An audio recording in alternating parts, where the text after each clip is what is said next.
The Gulf Coast is a vast crescent that curves from the Florida Keys to the Rio Grande River. Along our coast, 1,000 miles of barrier islands meet the force of the Gulf and turn it back, protecting many thousands of miles of vital bays and estuaries.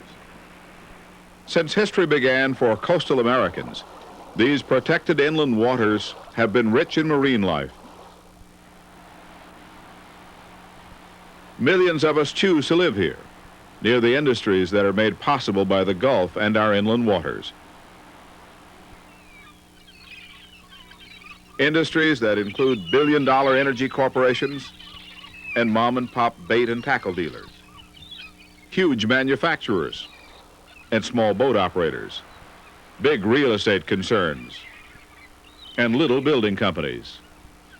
But we also choose to live here because the Gulf Coast is a good place to live. We are an outdoor people. Bet you're going fishing all of the time, baby, going fishing too. Bet your life, your sweet wife, gonna catch more fish than you. Many fish bite, you got the bait, but here's a little tip I'd like to relate. With my pole and my line, I'm a-going fishing, yes, I'm going fishing, baby, going fishing too. I went down to my favorite fishing spot and got myself a pull that line. Caught a 7-pound red on a spoon and took him home for supper time.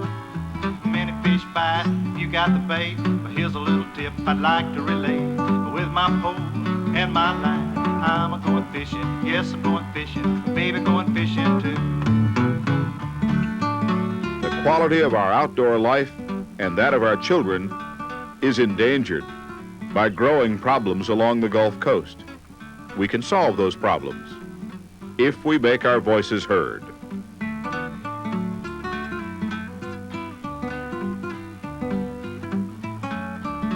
Many of us are fishermen, closely attuned to the health of our bays and estuaries.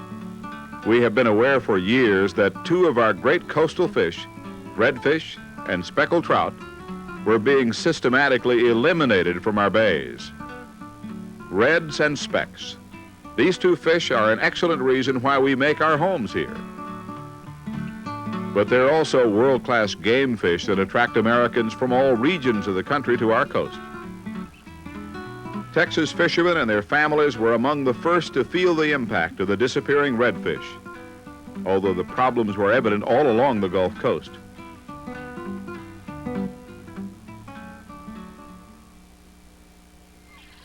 During times of extreme cold weather, shrimp trawlers made huge kills of redfish and trout in deep areas of the bays. Seine operators took thousands of pounds of large, breeding-sized trout from pockets near the jetties. There were no size and possession limits imposed on sports fishermen, and some took far more than their fair share. The super-efficient monofilament net intensified the illegal netting problems faced by coastal game wardens. The immense coastal industry that depends on these two fish was in trouble. It was apparent that the highly prized redfish and speckled trout could soon disappear from markets and restaurant menus, as well as from fishermen's stringers. The commercial loss of the fish would have little impact on a market dominated by shrimp and shellfish, but if the sport fishermen disappeared, the coast would suffer economic disaster. In 1977, an angry group of coastal fishermen formed the Gulf Coast Conservation Association. And since then, landmark changes in the way we view our coastal resources have been set into motion. First of all, the GCCA worked for tough new regulations. Size and possession limits for sport fishermen were achieved. Next came added penalties for illegal netters. The cold weather slaughter by trawlers was halted in the bays, and the annual trout massacre was stopped at the jetties. Yet illegal netting increased dramatically. Walter Fondren was among the founders of the GCCA. He talks about the problems the group faced and solutions. There was a quantum jump, I guess, in the efficiency with monofilament netting.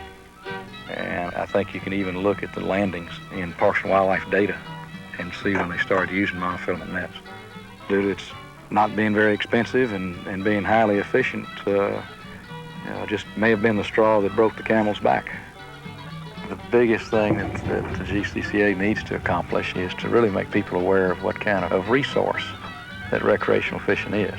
The person that assembles that reel or makes that rod, or the guy that's making the boat that you're fishing in, I think those people, of course, are just as hard working as anybody. I think we can show the state that the resource is valuable and should be not only protected but expanded. We all seem to get wrapped up in today's time frame. We really need to start looking at what's going to happen 10 and 20 years from now. Our hatchery program is exciting because to be able to put something back into the bay system, that to me is kind of exciting. In 1981, the eyes of the nation focused on the Gulf Coast, where a volatile bill, sponsored and fought for by the GCCA, made its way through the Texas legislature. House Bill 1000, the Texas Redfish Bill, offered the same protection for reds and specks as other important American wild game species. They would be taken off the market. The bill was signed into law. It was a victory for Gulf Coast natural resources unprecedented since ducks and geese, bass, deer, and turkey were removed from the marketplace. Passage of the Redfish Bill was a necessary beginning for the Gulf Coast if there is to be any real hope for a return of reds and specks. But it's just one beginning. Years before game fish status became a reality, GCCA planners were at work on one of the largest fish hatcheries in the nation. Texas Parks and Wildlife biologists had learned the secrets of light and water temperature that induce adult redfish to spawn. Careful experiments had proved that their offsprings could survive to spawn on their own. Near the Laguna Madre, the Central Power and Light Company has shown that redfish fingerlings could thrive in heated discharge ponds. The GCCA raised the necessary money, then oversaw complete construction of all facilities necessary for the redfish hatchery. The Central Power and Light Company provided their warm water outflow and all the vital land. Dedicated to the late Senator John Wilson, the GCCA hatchery is now in operation by the Texas Parks and Wildlife Fisheries Department. Here in big tanks, biologists convince adult redfish that fall has arrived several times a year. Each female redfish provides millions of eggs at each spawn. Instead of becoming plankton food in the open Gulf as they might in the wild, the fertilized eggs are reared in big aquariums to the fry stage, then are placed in outdoor rearing ponds. Other ponds harbor adult reds, awaiting their turn to continue the cycle. In the warm water ponds year-round, the fingerlings become tough little predators, able to thrive on their own. The fingerlings can then be transported and placed in bays with a very high survival rate.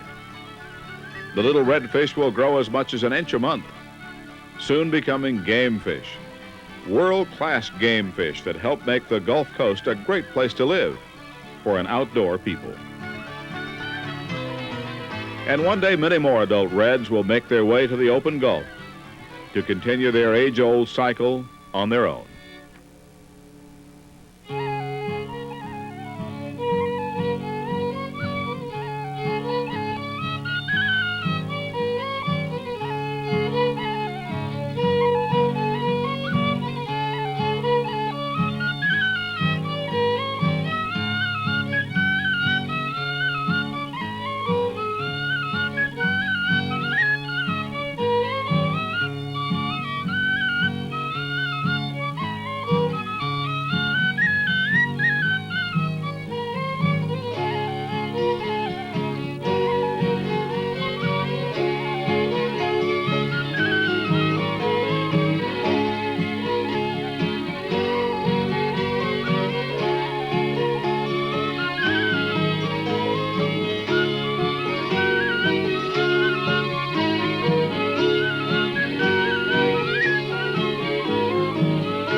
In an important sense, the struggle to protect redfish and speckled trout in Texas waters has been a vital prologue for conservation efforts along the entire Gulf Coast. Texas, Louisiana, Alabama, Mississippi, Florida. All the Gulf states share the same problem, but can look forward to the same opportunities.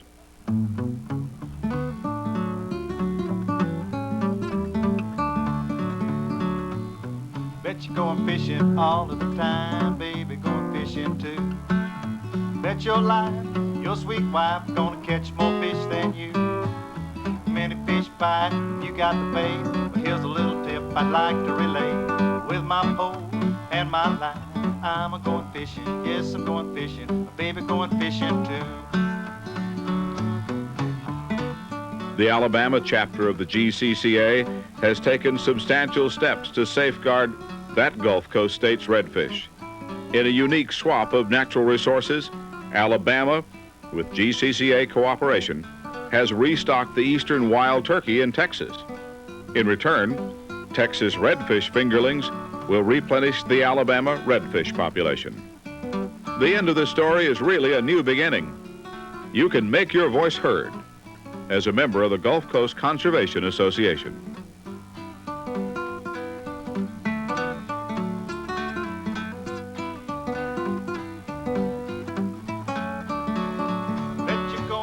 All of the time, baby, going fishing too.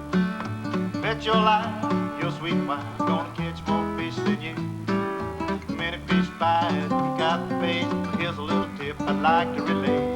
With my pole and my line, I'm a-going fishing, yes, I'm going fishing, baby, going fishing too. I'm a-going fishing, yes, I'm going fishing, baby, going fishing too.